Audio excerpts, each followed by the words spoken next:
Hello, everybody. It's the old bear from the old bear's den of Bigfoot. We're back again here on the day before Christmas.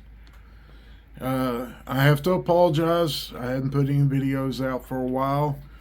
Been busy working to pay for 5 grandchildren, a wife, daughters, sons.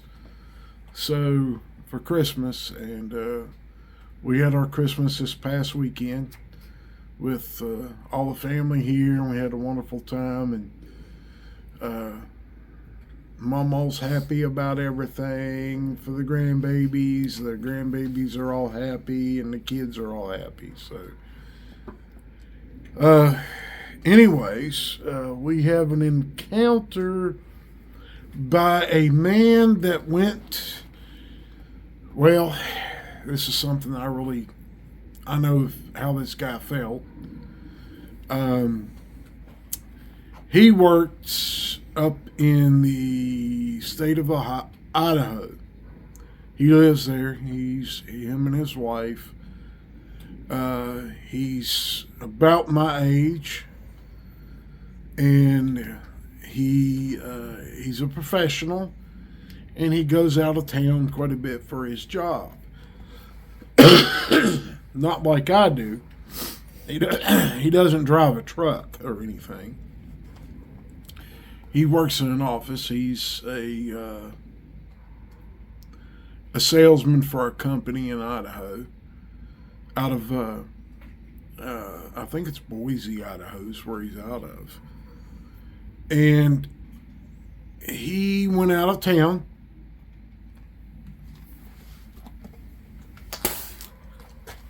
And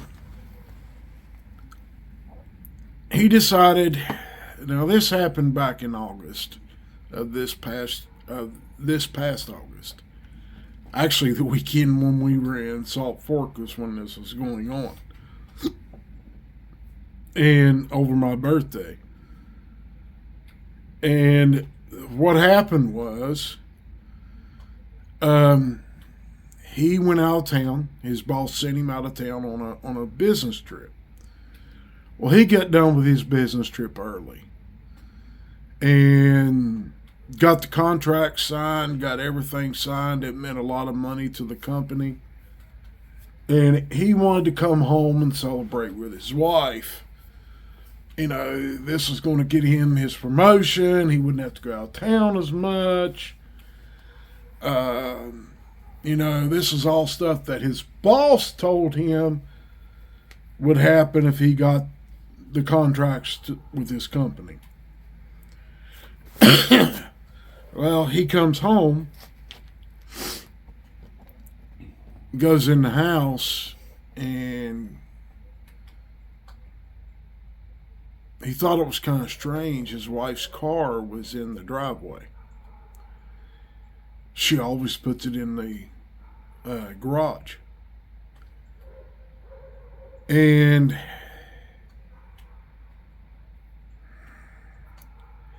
he goes in the house and he hears noises. Let's just say noises. He goes upstairs to the master bedroom and walks in on his wife and his boss. And let's just say that they have no clothing on and they're in a compromising positions.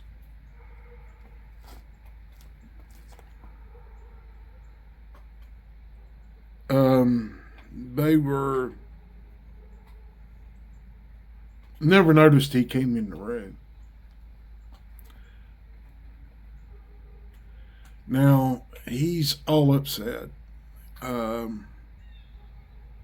They didn't expect him to be home for another 2 days. And this was Wednesday. He got the job done in 2 days and came home on Wednesday. Drove himself from the airport home because that's where he had his car.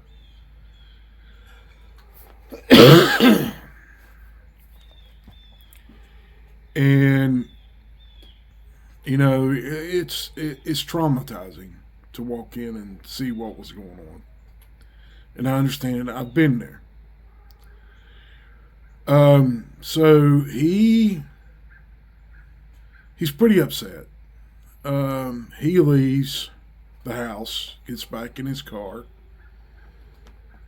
went to a local gun store, made a purchase, and left town. And on his way out of town, he had picked up a flyer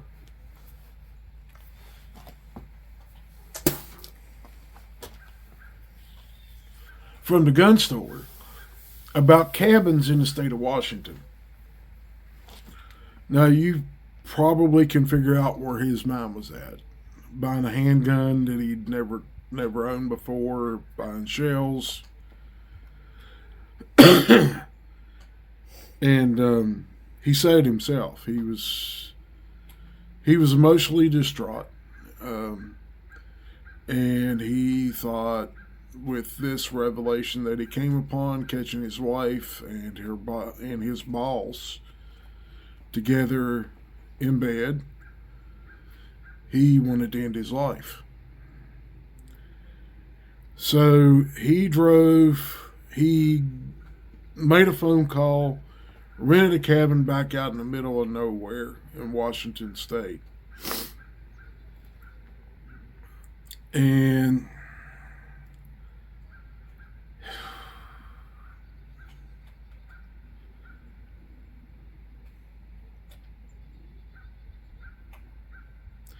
sorry, it kind of brings back old memories for me too. He drove to Washington State, went to this cabin. The people that rented the cabin to him, he made the phone call, rented the cabin, and they showed up with the keys. It took him most of the day to drive there. He had a few changes of clothes with him. And he decided there was a small town nearby, probably a half an hour, 45-minute drive for him. So he drove to the local bar, went in, started drinking hard liquor.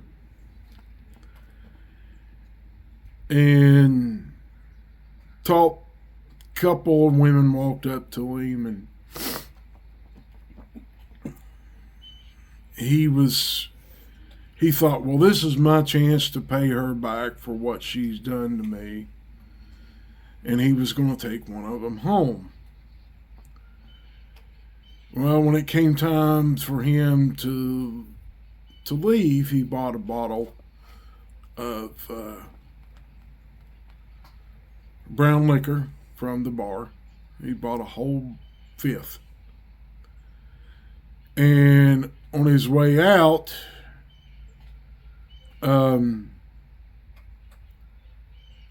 he was chatting with this woman.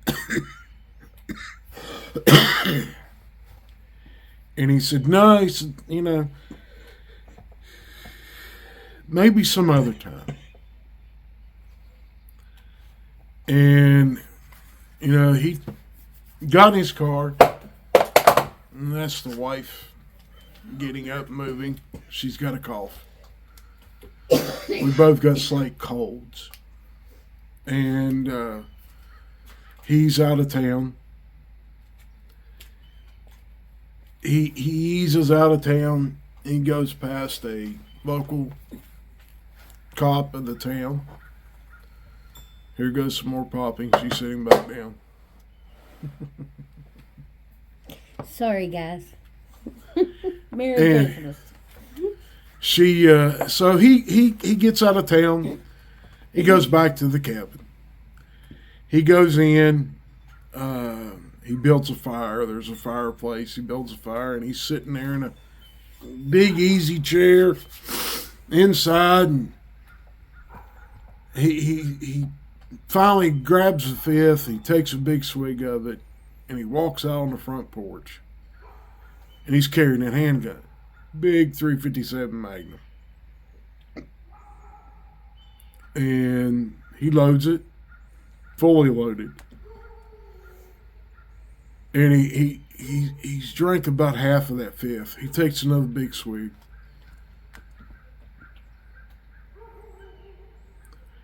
And he sticks the end of the barrel in his mouth. And he goes to try to cock the gun. And the hammer won't move. He pulls the gun down and tries cocking it. And he can't get the hammer to go back. Now, there's nothing wrong with that gun because he worked the action in the gun shop when he bought it.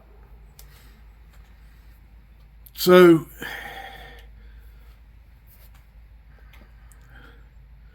I'll just say this. Through divine intervention, the gun didn't work.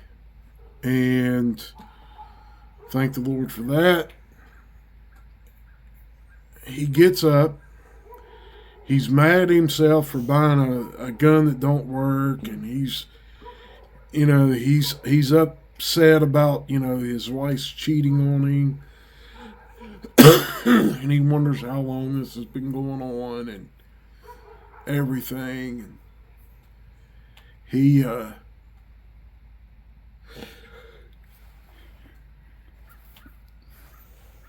he's really mad. And now this is a log cabin. And it's a very nice log cabin. And it's got,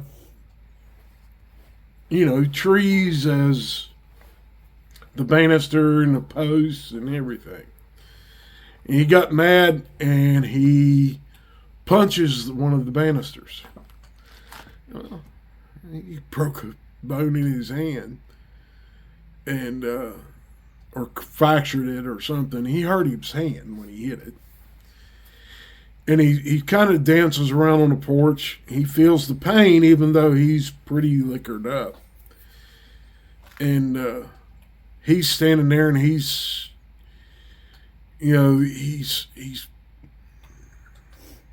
cussing his life is pretty much what he's doing.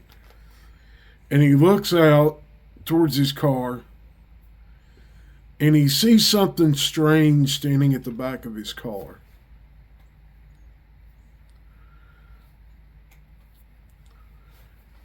And it's just big figures standing over top of the back of his car.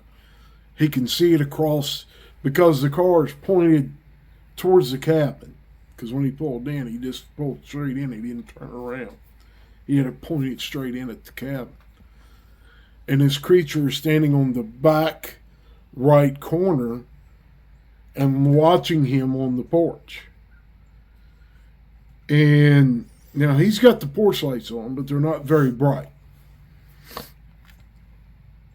So at that point, he's holding his hand. He's got the gun, holding it, and he's holding his hand, and the butt of the gun's between the palm of his hand and the one that he broke. It may have been this way. And he's looking at this thing, and he's like, What do you want? And he's drunk. Well, I don't know if it was all the anger he had or all the liquor he had. He walks off the porch.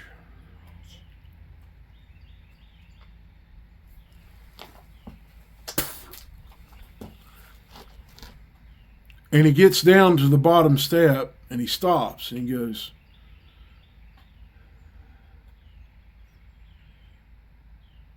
and he's standing there and he's looking at it because he wanted to get closer to see what it was. We couldn't make out what it was.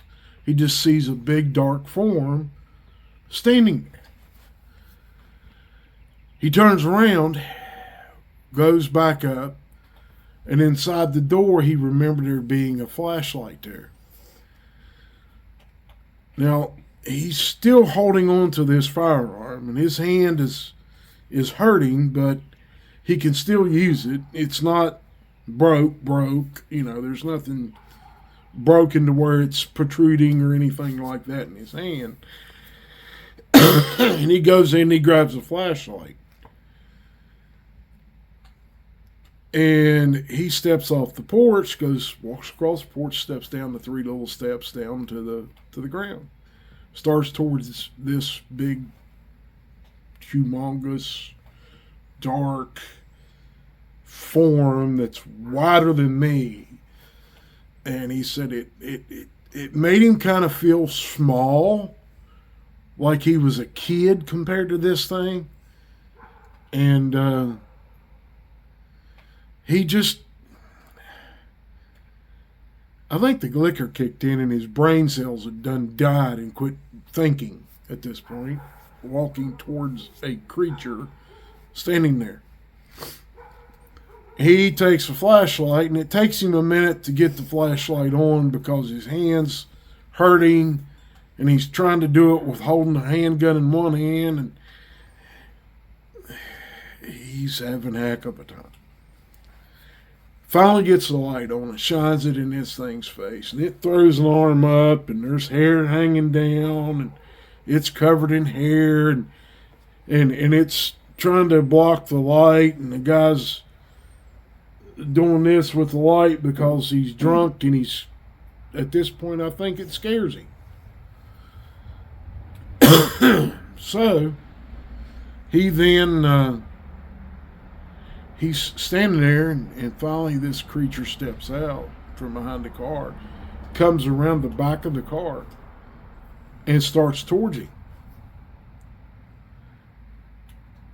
And he's standing there, and he's like this, and he's got the gun in one hand and the light in the other, and he's shaking a little bit, and he's pretty much been scared sober. And this creature just kind of walks towards him, gets almost to him, and then kind of just gives him a shoulder, knocks him over, and just keeps on walking. Well, it gets in the front of the car, and it stopped and turned around and looked at him and went, "Ugh." Like, what are you going to do? And the guy, he's got the gun and he's got the flashlight, and I guess he thought he was going to shoot at this creature or something, and he reached up and pulled the hammer back with one thumb, and then squeezed the trigger, and the gun went off, and the Bigfoot went, "Huh, huh." Never even touched it. At 10, 15 feet, never touched it. The Bigfoot turns and walks off. And when it walked off, he finally gets up, and he stumbles into the house, and he calls the people that he rented it from and contacts them and tells them there's a Bigfoot or some kind of a creature went on, and it kind of, I don't know if he stumbled going back out the front door, but when they got there, they found him laying flat on the front porch. Liquor bottles knocked over. He doesn't remember what happened after he got on the phone with them. And the owners come there, and they're like, "What happened?" And they get him roused and get him to where he's talking. And there was a big hairy creature come up here, and it shoulder blocked me and knocked me down. I shot at it, and I never touched it. And I don't know if I fell or if it knocked me over on the porch or whatever it did, but it was here. And the owners just kind of look at him and go, "Yeah, it kind of lives around here, and normally when someone's here, it doesn't come around." And he said, "Well, it came around. I was getting ready to shoot myself."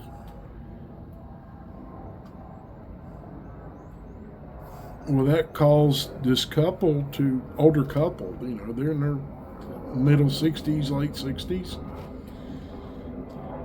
And they're like, why were you going to shoot yourself? And he starts telling them about everything that had happened. He walked in on his wife and his boss,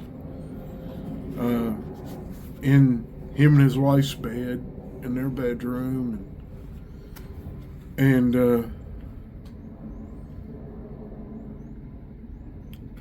they talk to him for a little while, and they take him upstairs. They take the gun away and take him upstairs and put him in bed. And as soon as he hits the bed, he passes out again. And they take the gun and they leave. They come back the next morning around 9 or 10 o'clock in the morning. Now, this happened around 2 or 3 in the morning.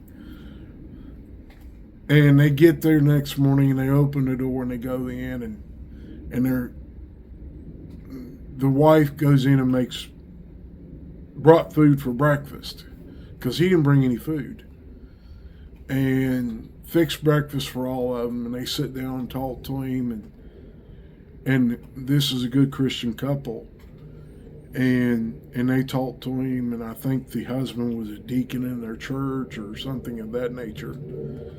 And they talked to him, and they talk him into going and talking to someone. And he, after a couple of days, they've been coming around quite a bit, checking on him. Nothing else happened. It's like a switch flipped in him. He said a switch flipped on, and he got angry at his wife because she was cheating on him. Got angry at his boss because he was facilitating the cheating by sending him out of town when it should have been the boss going out of town the whole time. So he goes back home, kicks his wife out, goes to the company, goes to the CEO of the company, and tells him what his boss was doing with his wife. And the CEO calls his boss in and fires him on the spot. Gives him a promotion into the job that his boss was. And the man gets divorced, was in the process of getting divorced when he contacted me about this. And as far as I know, the divorce went through and his divorce was final. His wife didn't get anything. So, because his wife had her own job and, she had her own money, so he didn't have to pay her. He kept the house, and he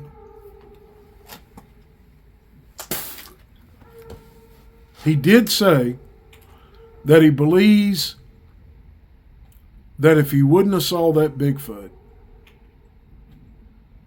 and if that gun would have cocked back, he'd be dead.